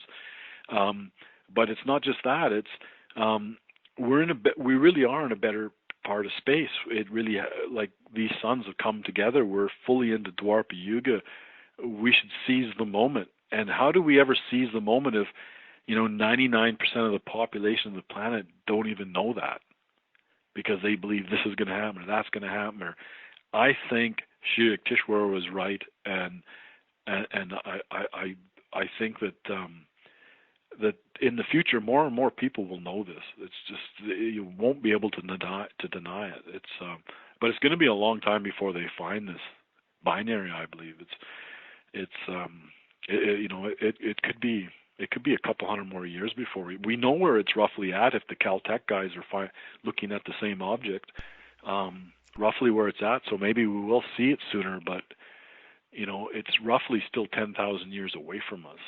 Well, Um, consider the possibility that some amateur astronomer finds it and wants to tell everybody, but is it possible that if that were the case, that amateur astronomer would suffer the same fate as that astronomer in the beginning of the movie Deep Impact? After he discovered the comet that was about to hit the Earth, he was going to tell the world, and the next thing he knew, some government card comes out of nowhere and kills him because they don't want the world to find out about that. Is it possible that, well, that could happen because the NSA is spying on everybody? So, if the, Yeah, very much so. Yeah, something like that could happen. But drive 100 miles to a local library and upload your video, your images. You can do things to circumvent that a little bit too, right? You don't. But I don't think it's gonna. I don't think it'll be a while before we see an amateur astronomer with a picture of this. I really do believe that. I don't think Sri Yukteswar was wrong. I looked at his work and I think he's right. But it's I really do believe that that's really what occurred in 2012, and then right after we leave, we get this series of eclipses, and it's all, things are synchronized way more than we could ever imagine in the multiverse. And I don't think it's all just being done by galactics manipulating things and tucking binaries and moving them here and moving them there. They should not be allowed to do that. If somebody's doing that, those are the ones you don't want to deal with, because there's got to be some kind of natural respect for planetary systems and stuff too. I know it's not all good out there, but you would hope that the higher races we'd want to deal with would have that kind of respect. And I just don't believe. I've heard a lot of those theories too, but I'm sorry. I'm not a believer in that stuff anymore. I fell for some of it. I really, back in sort of 2008, I believed some of that stuff too, but I don't believe any of it anymore. I just don't. I don't even believe in Stitchin's stuff. I think that really? Did I point out that Akashic Records reader Andrew Bartz has said that Sitchin's first 3 books are very accurate, and those interviews he did with Lance White, and he said Sitchin timelines are off, but in general, in terms of the events, his first 3 books are extremely accurate, and one could argue that if he says that the Akashic Records say it, and if the Akashic Records say it, it must be true. Now, I did address Andrew Bartz when I met him in person, that there are some people that have said things about Sitchin, that he was a Vatican and CIA disinfo agent and all that, and Andrew Bartz said, no, that stuff about Sitchin is disinfo. There are timeline watchers, so to speak, that wanted to manipulate our reality to, among other things, discredit Sitchin to keep people from realizing he was right. So they made those people believe that Sitchin was a fraud when they allegedly said that he was. So there's nothing wrong about his theories, allegedly. I mean, he was wrong maybe a little bit more in his 4th book onward. But hey, if the Akashic Records say it, it must be true. So what's your response to that? One of the things is I've seen his photographs, and he's not illumined. Sri Yukteswar really was an enlightened master, and I believe that enlightened masters have access to the higher information, and that's why they come up with such brilliant things. And it's in the Vedas. I would go more with that than the sort of Sumerian Anunnaki stuff, because there's a lot of negative stuff tied to the Anunnaki stuff as well. And back to the theory of 30. If you go back 3,600 years, there's not really solid proof of major cataclysms on the planet. Whereas if you go back 13,500 years, there kind of is. But there's not definitive proof, but there kind of is, that we know there was probably an ice age back then. It's when they built Göbekli Tepe and buried it. Why did they bury it? Well, maybe they knew the twin was coming, and these were the remnants of the people of Atlantis. They're really the ones who brought this information all over the world, because, Rama only goes back to 5000 BC. Göbekli Tepe is, probably 12,000 BC, right? So it's even before the time of Hindu scriptures. It's before the time of the Sumerian stuff. So it goes back a long time, and I also, the blue skinned people who brought this information, and Krishna and Rama, very much in tune with higher consciousness and enlightenment and all the great stuff that spiritual beings, which are all of us, is the path that we're really supposed to be on, and these people were bringing that. They weren't mining for gold or enslaving anybody or doing genetic manipulations. These people were just kind of here talking about that kind of stuff. So it goes back to, it's hard to prove either way, but one's a lot more positive than the other, if you know what I mean. You don't really get positive stuff from what the Anunnaki have done down here, whereas the groups, the blue skin groups that were flying these Vimanas in the time of Krishna and Rama, it was about enlightenment and higher consciousness. Their teachings were very clear. The Bhagavad Gita, the Song of the Lord, that's not religion. That's the way. That's the path. That's the higher teaching, all there condensed in one document, basically. So it's people just have to, they'll find their own way. But I think in the coming years you're going to see more and more people probably learn about this man and what he taught and this information again. I really do believe that it's based on a lot more fact than a lot of the other stuff that's out there. Well, you've certainly got me interested in it in this program here, and regarding like how if we're going closer and closer to a golden age, one might interpret that as meaning, okay, we don't have to worry about like really bad and unpleasant things happening. Well, I don't know. I mean, let's look at the whole disclosure issue for a moment. Corey Good, say what you want about whether or not you believe him. He says that he is of the opinion, unfortunately, that he doesn't think many humans can handle the truth in regards to the disclosure issue. It is not going to be a kumbaya moment, he always says, and people will not be able to get out of bed because they realize they've been lied to their whole life, and the technology that they've been using should have been obsolete a long time ago. And when I spoke to Brad Johnson, who channels Adronis, and he's done this with other interviews as well, that Adronis has told him that 2050, based on the way consciousness is expanding on this earth and all that, 2050 is the year where, based on the estimates, the probability and all is when full-blown disclosure can happen, where the ETs can say, yeah, we're here, the ancient astronaut theorists were right all along, the UFO nuts were right all along, we are here, we were here, and we've been here, your government's lied to you, your technology should have been obsolete, how you doing?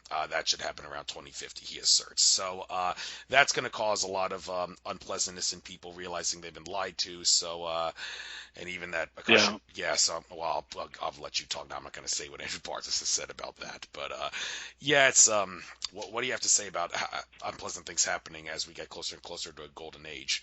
Is it something like that going to happen more? Well, I think that most of the remaining unpleasant things that'll probably occur down here are, you're still going to have natural catastrophes and stuff in Treta Yuga and in Sattva Yuga. You're still going to have a volcano go off in Sattva Yuga and cause some problems for, it's not just everything gets perfect, totally perfect. It's more about mental virtue. So we get better. Like if you ever sometimes go outside and look how beautiful the mountains are, or this world is, or walk on a beach, this is an amazing planet. Like if you look at the ecosystems and the life, the only real kind of negative stuff that's going on down here is mostly perpetuated by us and our beliefs and our desires to get things and have more things and own more land and all this stuff. And so it's that has to change, and that's going to take some time. I really think it's you're going to see the changes probably in the 2050 is probably pretty close to. I'm kind of interested in 20. I hate to give dates, but I'm going to give one. 2024, and the only reason why is I look at this thing bigger. Is the fact that the start of the Mayan calendar and the time Krishna departed, it's only 12 years difference. So if you actually move the Mayan calendar length into the time of Krishna's departure, the 5,124 years ends on 2024. And if they didn't make a mistake, because they didn't make a mistake when Krishna was born and when he passed, they were very competent astronomers back then, so they know those dates almost exactly. But they could easily make a mistake in our calendar system, or even the Mayan calendar system. And We just put it in the wrong spot. But I really think that some of the big changes will happen in the next 20 years.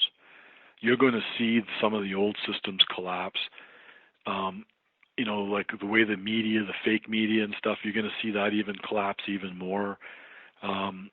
You might see some economic collapse, because this whole just printing money it can't go on forever. You just can't print money out of thin air and expect it's never going to come back and bite you in the bum. And now you can trade oil not just in U.S. dollars, so at some point there's going to be some inflation coming home to roost there. And there's still some big bumps on the road. And like you said, and I think Corey Good's probably right that most people couldn't handle it. You go on the internet, a lot of Christians just think anything extraterrestrial is evil. They're just evil, and they kind of have the right, because grays, and there has been a lot of darkness come here in a dark age. But that's what happens when we're in this dark age. We draw some of this negativity from probably outside this solar system here as well. It's just part of the evolution. But I really think that as every day goes, in 1,000 years from now, I don't think there's going to be things like archons and negative beings. They just won't be here anymore. It'll be different. We'll be heading towards Treta Yuga, into the Silver Age, and into the gold. It's just going to be different, and there might even be a dimensional change. The Gnostics talk about this omega point. This omega point really could be this shift that's going to come, where we actually change dimensions almost. But I don't really know about that. That's kind of a hard thing to really. It might be slower than that. I don't know. And going to crystalline bodies, like that was all supposed to happen decades ago too. If you believe half of the stuff people have been saying, I think that the physical bodies we got right now are perfect vessels for enlightenment, perfect vessels for the expression of creativity. Everything you have, you're enlightened already. Everybody listening to this is enlightened already. It's just that their soul consciousness is sitting below their navel, basically, in the soul seat, and they haven't shifted it to the top. It's just the synchronicity is not there. But everybody could live in bliss every day, and their world will change every day. Bliss is perpetual. That's why these great avatars have come and to teach us the path to enlightenment, because that's really what it's about. We're spiritual beings. We're supposed to be expanding our spiritual consciousness, and that's why we come into physicality. That's why we're on a planet like this. I know a lot of people call it a prison planet, but we've put ourselves in these imaginary. We're in a paper mache prison. We all could walk out and break free in a second if we stop believing in all the stuff you see on TV and buying into the materialism, buying into the fake ego, and you got to be this, you got to be that to be successful, whatever. We're buying into this stuff. We just got to sort of stand back and be higher beings and just let it all collapse and kind of, chill out a little bit more, live in accord with nature a little bit more. We can still be successful and have careers or do that, but just it doesn't have to be the driving force. Like we've all been living the wrong path. We're kind of like slaves right now. Just pay your taxes, work 9 to 5, and then you retire and you die 10 years later. Like that's got to stop too. And more holidays. Like average American gets 2 weeks of vacation, and it's ridiculous. Like we need to change a lot of things, and that's what we should really be focusing on in our spiritual communities, is personal enlightenment and changing what's around us, rather than sitting around in these internet memes believing this is going to happen or that's going to occur, or this is going to occur, and nothing's going to change until somebody else comes and changes it for us. Like I think we're getting that message all the time for a reason, because then we don't do what we're supposed to be doing, and they keep in power. The powers that were. I laugh every time I hear a New Age person say that. Like, they're still in power. We haven't gained anything yet. Most of us haven't even realized that we're in this invisible paper mache prison. It's more of a psychological prison. But there's more of us than them, and they should be scared of us, not the other way around. And I don't know when that shift is actually going to occur, but it's going to happen. It's in their future too. They can't stop it. You can't change the Yuga cycles. They can't change it. It's, they can try to prolong it and do whatever they can to try to change it, but eventually they just can't stop it anymore. And I think do you remember the first Gulf War, Andrew, when they used to do media coverage and stuff? If you ever go back and watch I some would of have those only been media. 4 or 5 years old at that time. I wouldn't have had any idea what's Oh, going right, on. yeah, I keep thinking, yeah, you'd be just a kid. Well, anyway, if you go back and watch any of that footage, you'll just see how manufactured it was and how fake it was. I can't even watch that stuff. And I remember when it actually was occurring, I was mesmerized by it. I was like, wow, and that's some of the changes that are happening. We're just not falling for this rubbish anymore, and you're going to see that increasing. Even people that used to fall for it, and you'll probably see a lot of people abandon their faiths, even because religion has taken the teachings of great masters and manipulated it back into just a control system. All religions, I would even say to some extent Buddhism, and I'm a Buddhist, and I have great respect for the Sangha, but all religions have been manipulated to some extent, and the deeper meaning of the messages of these masters kind of gets lost in the religion, right? And I think you're gonna see a lot of that stuff just sort of start to crumble. It's already starting to happen. Like it's already starting to happen. Right. But you said earlier, like they can try to postpone the end of the Yuga, but in the end, you can't change the Yuga as well. That actually led into what I wanted to ask next. Let's say, like the people of the upcoming near future, in the time period that the system of domination control on this earth, the Archon system, when it's finally gotten rid of entirely. I mean, let's say hypothetically, people on this earth decide, let's make sure that the people in the future aren't going to be doomed to repeat what we had to go to. Let's make sure that we do everything that we can to make sure that a golden age on Earth will last for all eternity, and make sure that no control system can ever come on this planet again. Well, are you actually saying they can try as hard as they want, they can do whatever they can? In the end, the fact that time is cyclical means that something will eventually come along and prevent the perpetual, forever, eternal golden age that the people will want to create, so that the people of the future will never have to go through the problems that they and the people of the past 12,000 years since the fall of Atlantis have had to go through. That is not possible, you're saying, for them to I do don't that? think so. It's very hard to change because it's electrics and magnetics. You get to a golden age as these stars come back together, and you can't really change that. And that's what I was trying to give you the example of just 25 years ago in the media, which was almost looks ridiculous now. Well, what we're seeing right now to the next generation, probably in only 6 years from now, is going to look absolutely ridiculous. And so there are tricks that they've always played, like keeping us divided through politics and religion, and it's just going to have less and less and less impact. It's just, it still has too much impact, but it's going to get less and less and less. But it might not happen as quick as we want, but it could if we. And part of the problem is all this disinformation out there. Like, it's not serving the common good of humanity by just throwing dates out and false promises and stuff like that. Like, these people that keep doing this, they're part of the problem.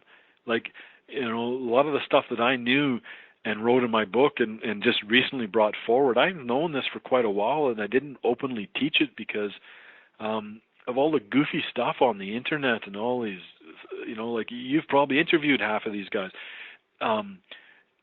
We're just bombarded with it, and I really felt that people weren't ready for it yet, and some of my stuff that I teach, people probably still aren't, but I'm just doing it because I know some of them are, and they will be teachers to these kids, younger people coming in. I hate to say it to most people who are adults listening to this, it's the young ones coming in now that are really going to change this. We've sat around in our asses and done nothing, basically, and half of us know what's going on, and we still don't do anything. I think they're really going to be the ones that change it.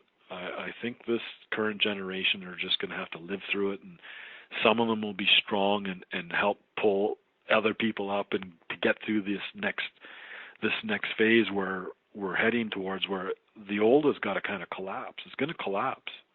It's happening. Like, and they're still trying to play. Let's get wars going and keep printing money, but this stuff's all going to collapse. It's not going to stand the winds of time and the energies of time.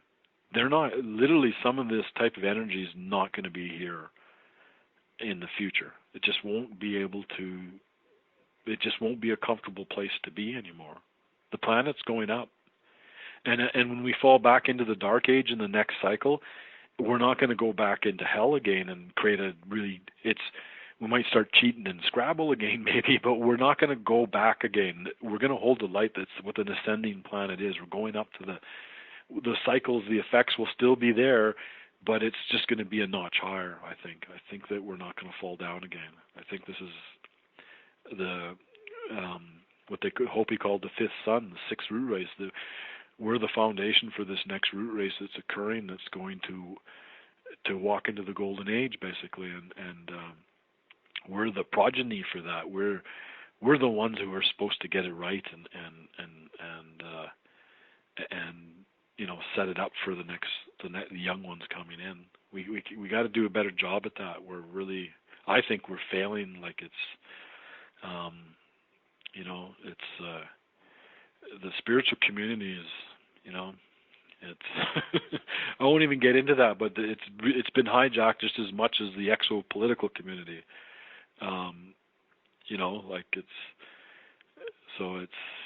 We got some few bumps to go through yet, I think. But fair enough. And talking about about this cycle thing and the bumps we're going to go through, and what other people may have to go through.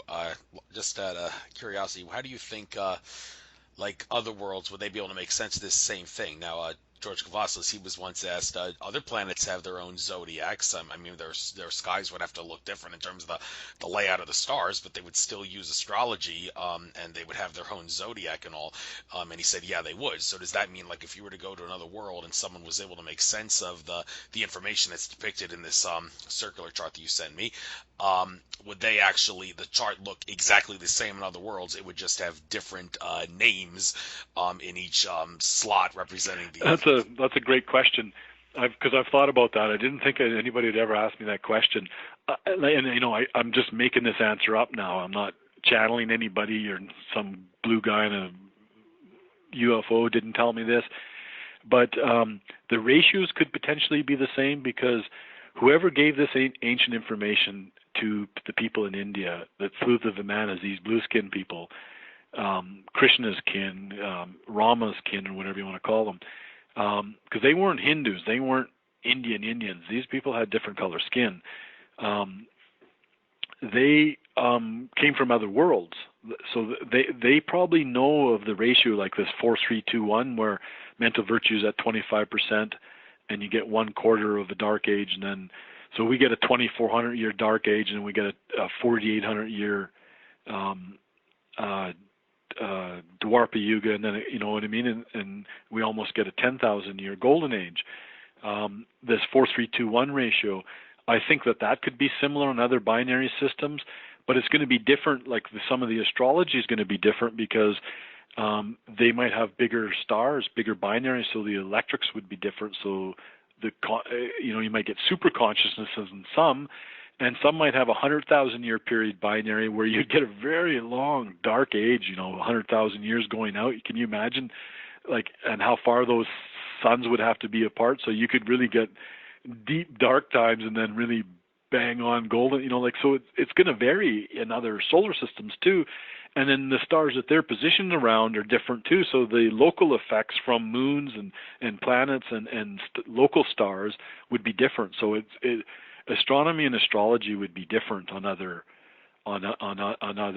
places. And I noticed you mentioned George's name. He's also the one who said we were going to turn into a sun in 2000 and 13. Well, he retracted that about over a year before that, but nobody cared that he retracted, and they continued to push the original thing. So, Yeah. sucks for him in that regard. But continue, carry No, on. but you still say it, right? It's like, so if luckily a lot of the stuff I'm saying is not going to come to fruition for 10,000 years, so I won't be around to take the heat. But this is from the Vedas. This is from a great Kriya Yoga master. Like I can't articulate to people how great Sri Yukteswar was. Like I've read his work and his technique of Kriya Yoga. This was a great living master. I won't even get into who he was in past lives and who he will be in future lives, but this was one of our greats that brought this forward. And I'm going to put more faith into that than any channeler, any person who's a so-called contactee. And a lot of these names I'm hearing today are they've all made predictions that just that haven't happened. And this I think that this ancient stuff from the Vedas is correct, and I still think we're on that timeline. I don't think we've changed timelines. I think that these guys in our past were correct, and and it's also about an enlightenment, and that's the other thing I get a problem with a lot of these people with. Alex Collier's got a pretty cool higher message, though. Like I've always liked his. But a lot of them don't really have, a teaching how you're going to become enlightened, and that's really important. Like, and if we're not allowed to give that, or the higher worlds aren't allowed to openly give that, and we have to figure that out ourselves, that could be the case. But it's just always about a date or about this or some reward. We're going to get some money. When I first tried to bring my teachings to one of the New Age sites back in 2009, somebody got on and said, you don't have to practice anymore. You don't have to know these techniques. That's old age stuff. The galactics are going to come with enlightenment beds, and you lay down in this enlightenment bed and push one for enlightenment, I guess, and you become fully conscious. So our whole reason to incarnate on a planet and go through spiritual lessons and get to the point where we eventually reach enlightenment and can reach peri-nirvana and go on in our spiritual journey is not important. Some extraterrestrial race is going to come with bags of money, Nessera funds, and these enlightenment beds. And that's the kind of stuff that I've kind of been up against. Kind of why I haven't openly taught the enlightenment part of my teaching, is because that's the internet is just full of that kind of stuff. It still is. It's now everybody's waiting for the event, which is possible that this Omega point is the event they're talking about, but it's not going to happen this month. It's not going to happen in April. It's not going to happen anything like what we're being told. And the most important thing is just not going to be some magical occurrence that we're all going to become enlightened. You have to earn enlightenment. You still have to do the technique. You still have to know how to shift your consciousness. You still have to know the importance of the cyclic meditation techniques of things like Kriya Yoga and stuff, and walk a higher path as a conscious being to attain enlightenment. We all have to still do that. So it's not that easy, but most people, if they knew the teachings, back in 2008 and were really practiced, half of them would be enlightened, and they would have become enlightened during those lunar eclipses. That's what they're there for. It's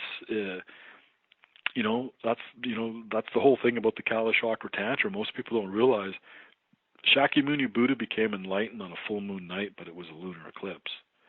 That's the big hidden thing. That's the crux of my teaching.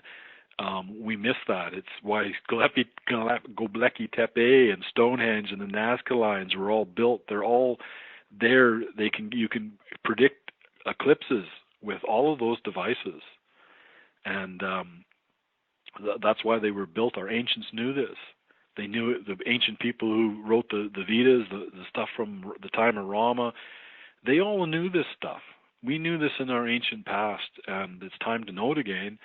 It's just, I don't know when it's going to be more widely known. I think it's these young ones coming in. There'll be a few that get it now and will learn it and will become enlightened, and so they can be the teachers of the waves of the next ones coming. But unfortunately, I think it's really the next ones coming in that are going to change things. Hopefully, we won't destroy them so bad with our media and our propaganda and all the false values we push down young kids' throats. I think they'll figure it out. I think they'll look at it as like we're a bunch of fools, worse than any generation gap we'll ever see on the planet, of just how bad we were, how much we believed, and we're fooled. Like, we've really been fooled, and so I think some of our young ones will probably kind of look down on that a little bit. Maybe there's going to be some weird things happening, I think, with that too in the future. We're just the young ones, the younger societies are just going to, like, maybe not even allow us to vote anymore because our opinions are so skewed. And you know what I mean? Something, like kind of like the Orwellian type of future, potentially, even for a while, where we got to get just pushed to the side because the current generation has really missed a lot of important things, and the spiritual community, in my opinion, has been hijacked probably for the last 30 years, just with spiritual fluff and channelers and misinformation, and everybody can learn the buzzwords and chakras and Christ consciousness and all this stuff, and then if you listen to them for more than 15 minutes, if you come from a background like I have, you start to roll your eyes back. It's just like you can see it right away, and it's time. Like, we really are in a binary system, and their suns are coming back together. Mental virtues literally doubled since before 2012 it really started to happen, but we're in that zone now, and we need to take it up a notch. The notches went up in the external world, but we're still stuck in our old paradigms.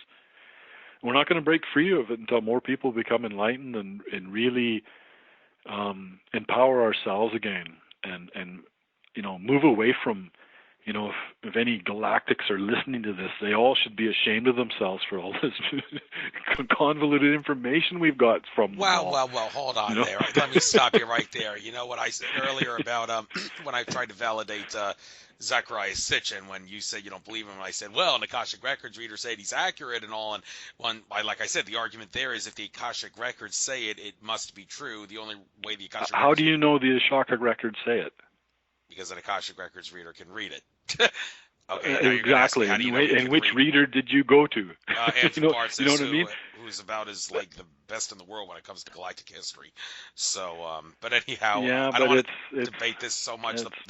But I do want to bring up something he said regarding eclipses, because you seem very intrigued by eclipses, and he did point out that ever since December 21st, 2012, which he asserted was the first time we all underwent universal dream time, which is when our souls got to basically become one with the Creator for a brief moment to decide, are you going to be a sheeple, or are you going to try to expand your consciousness and wake up? That was when the first time we got to experience that on that Mayan calendar end date, and he says that every solstice, equinox, and full lunar and full solar eclipse day as well, we also undergo a moment of universal dream time. Now, you mentioned 2024 is significant. Well, I went into that earlier when I said that's when Pluto and Capricorn ends, and we also got that April 8th, 2024 lunar eclipse, which many assert is the the sister eclipse of the one that happened on August 21st, 2017. Because those are both traveling across America in like an X shape, sort of. And, well, yeah, it's interesting. I want to point out Donald Trump just so happened to be born on the day of a full eclipse. I think it was a lunar one. Most people are... Yeah, I mentioned that in my series. Yeah, and what is that a good thing, or is that a bad thing, or does it have no significance when it comes to deciding if Trump works for the good guys or the bad guys? That's one. Now, that's an interesting question, because I'm gonna do another series on this, but because I did a lot of research on this as well, and the ancient Tibetans believe that a total solar eclipse magnifies universal energy 10,000 times. So if you're in a place of fear or you're angry, it gets magnified 10,000 times, or if you're in a place of warmth and love, it gets So it depends on the intentions of the person at the time. Now, if you start going back into our history and you believe, because the Tibetans call the archons mountain spirits, they identified them as well. They knew they existed. They even channeled them and listened to them a little bit. They didn't put heavy weights on what they said, but because they knew they could be malevolent and benevolent sometimes and play tricks. But they knew they existed as well. And these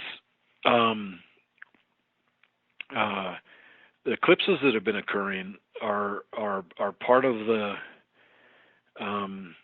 they're magnifying energy, and the ancients, the dark side. If you don't believe this, the dark side have been manipulating us for millennia with this.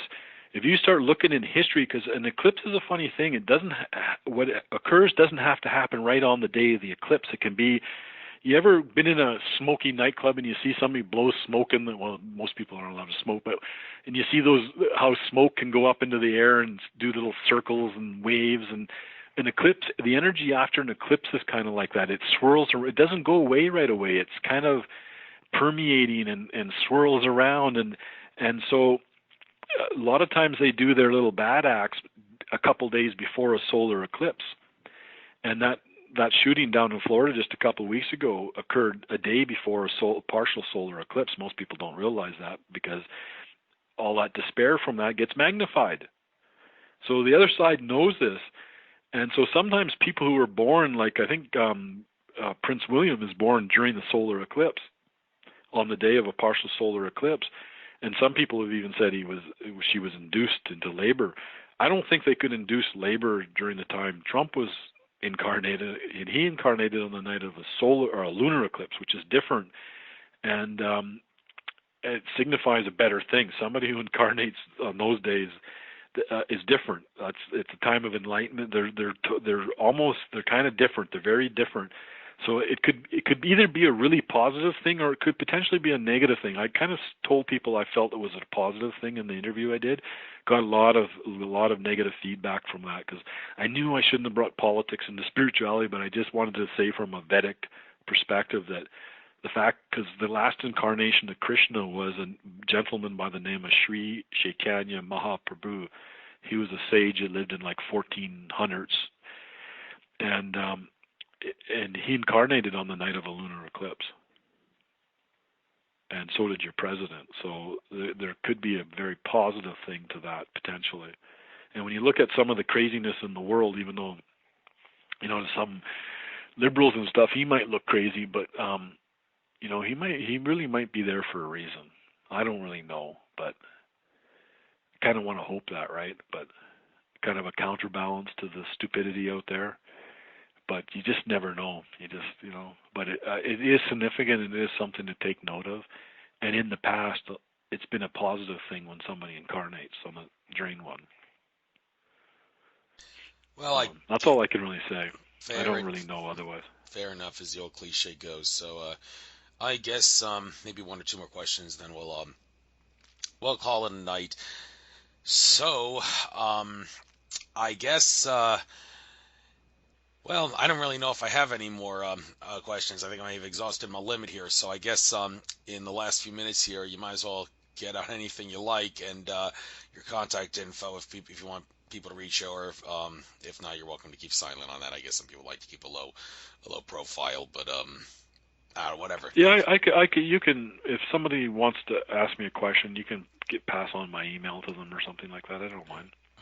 Oh, actually, before I give you the chance to give anything you like, it just occurred to me. You said this could be for another show, but let's do a nice little brief summary here. Göbekli Tepe, you seem so interested in that. I've seen quite a few of Linda Moulton Howe's research on that. She seems to be the foremost down-to-earth researcher in regards to Göbekli Tepe, so she's not going to go really wild and speculate like that, because she doesn't really like to do that too much.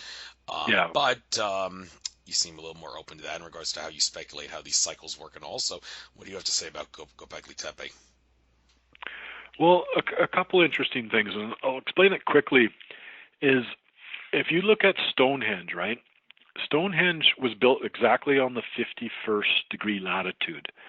And there's an interesting thing that happens when you're on the 51st degree latitude is your midsummer sunrise and midsummer sunset, midsummer moonrise, midsummer moonset are exactly at 90 degrees to each other. So if you build a device exactly on that latitude, and it's got to be within 1 degree of that latitude, you get a device that can do exactly 90 degree angles for that point. It gets kind of accurate when you're trying to figure out solstice and stuff like that, right? Now, that's interesting, but now if you go all the way across the globe over to Canada to that site called Omak, guess what? It's on 51 degree latitude, exactly. that's not by mistake, because then you get that exact 90 degrees. Now, and then there's 28 spokes radiating out from this site in Canada. And people thought it was a medicine wheel, but those 28 rays represent the 28 lunar days.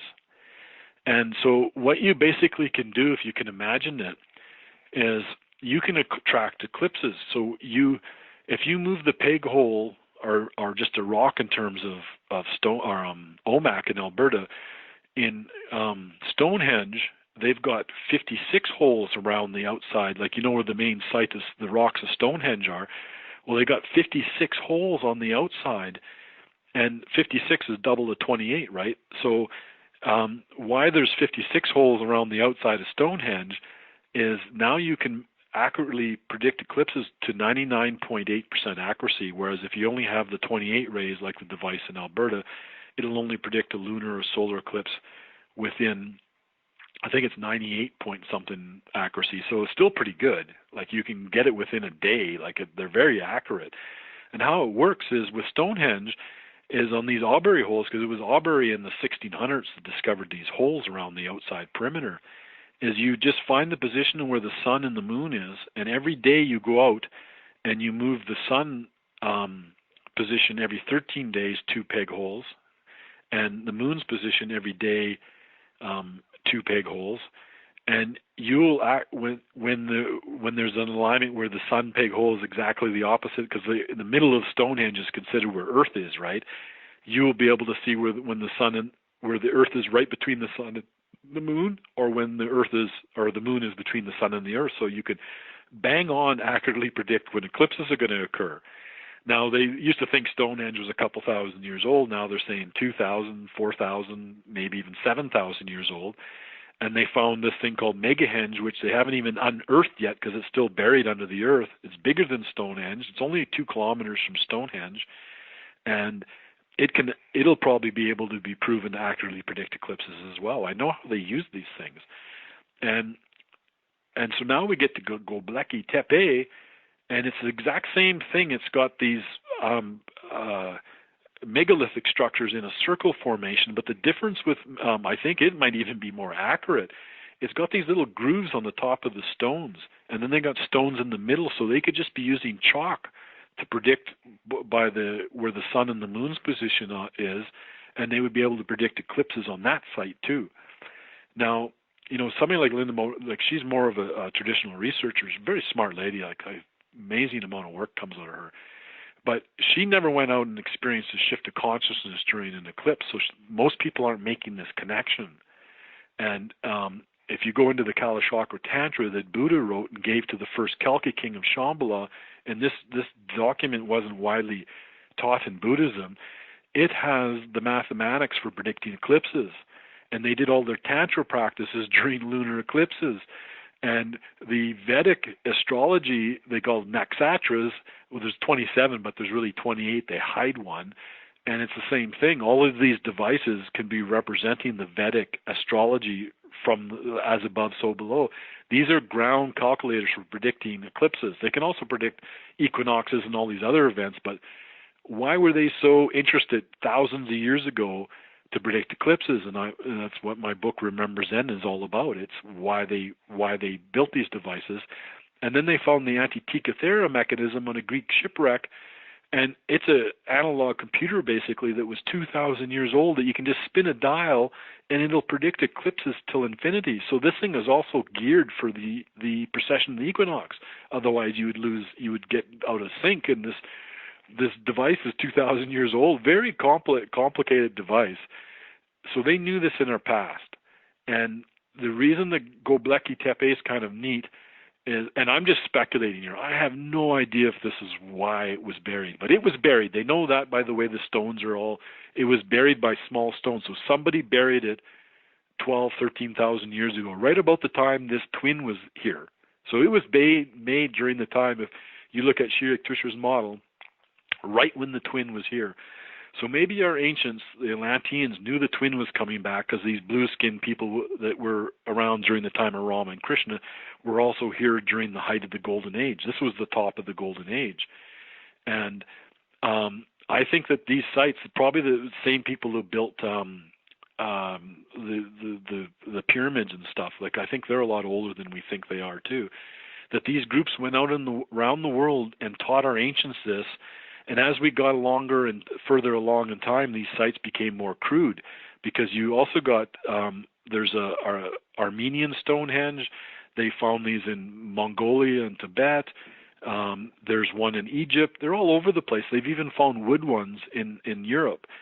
These things were all over the planet.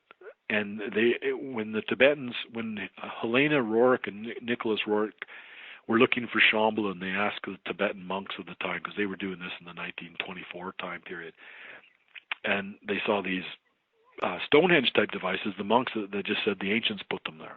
That was their answer. They don't know what they were for. The ancients put them there. And so this stuff is in an ancient Buddhist document, and it's harder to find, but it's also in the Vedas. They knew this in both of these faiths a long time ago, and I think Buddha didn't openly teach it to everybody, because Buddha came in 500 BC. And if you remember this model I showed you, if you look at that diagram, it was we entered the Dark Age in 700 BC. So we were already a couple hundred years into the Dark Age when Buddha incarnated, and he knew that it wasn't time to openly give this teaching, so he gave it to the first Kalki king of Shambhala. And this king apparently went back to Shambhala, whether it's in the inner earth or on another planet. I think there's actually two components to Shambhala. They became an enlightened society. So they took this esoteric teaching from the Buddha and translated it, this first Shambhala king, Sachandra, and it became an enlightened society. And they did all of their tantric practices during eclipses. This is all in ancient documents, and it was well known, and there was a reason for it. And I think Göbekli Tepe, they buried this site, the ancient Atlanteans, or that group of people, so that we would find it in the future and we would figure out what it was used for. Well, apparently they were successful in that. So, all right, one more question, and then we'll call it a night.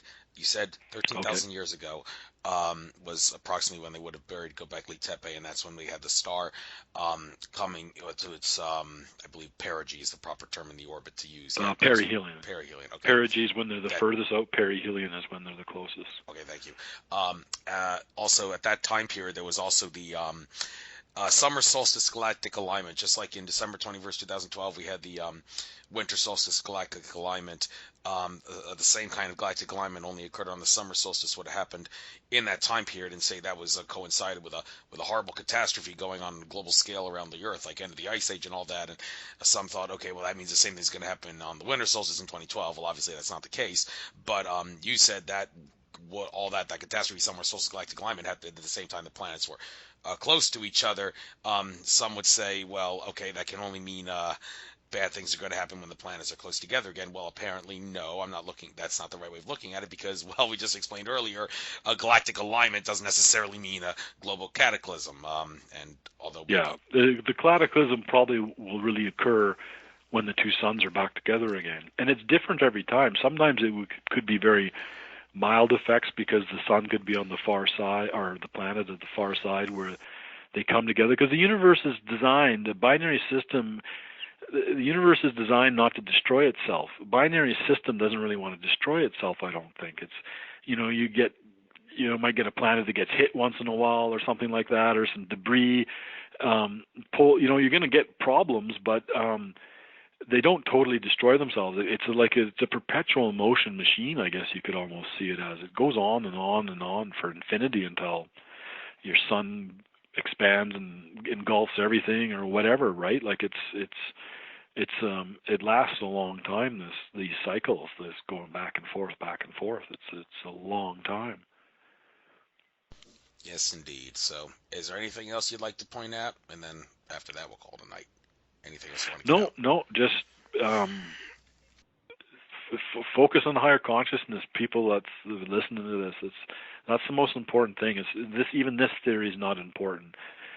I really do think we're in Dwarpa Yuga, and we're in a zone where the benefits of attain, or the path to higher consciousness is a lot easier now. Even though there's still a lot of distractions in the external world,